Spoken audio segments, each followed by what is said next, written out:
Des manifestants et des journalistes violentés, des passants gazés, des policiers masqués et non identifiés. Avec le site violencepolicière.fr, Street Press a analysé 59 situations de violence policière durant les manifs du 10 septembre. Je vous raconte. Le 10 septembre, plusieurs milliers de personnes sont descendues dans les rues à l'appel du mouvement Bloquons tout. On ne tolérera aucun blocage, aucune violence, aucune action évidemment de boycott. Visiblement, ça dépend de quelle violence on parle. Je vous propose un petit tour de France des violences policières de ce 10 septembre. Commençons par Paris. En marge d'un rassemblement vers Nation, un jeune homme est violemment projeté contre un mur. Street Press était présent. Un peu plus loin, dans la rue de l'école maternelle Mary's Hills, passants et enfants essayent de fuir les gaz lacrymogènes. Toute la journée, matraques et grenades se multiplient contre les manifestants, comme Emma, 18 ans, dont la main est fracturée à cause d'un coup de matraque.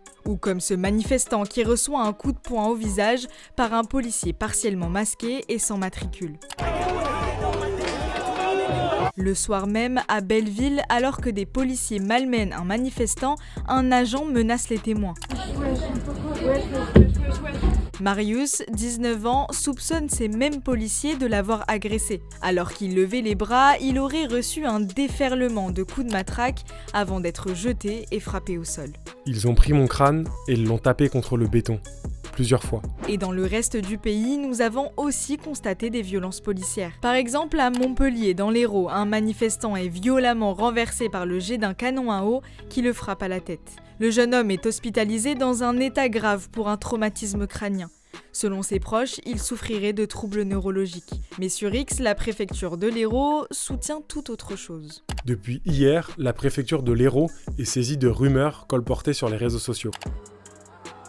Non, il n'y a pas eu de blessés graves à la suite de l'emploi du camion lanceur d'eau à Montpellier.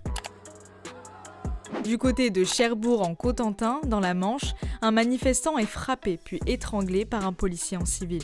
C'est interdit par la loi. L'étranglement est interdit.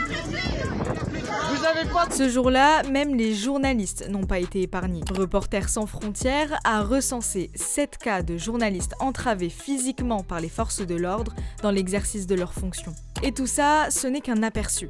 Vous retrouverez plus de détails dans cet article disponible sur le site de Street Press.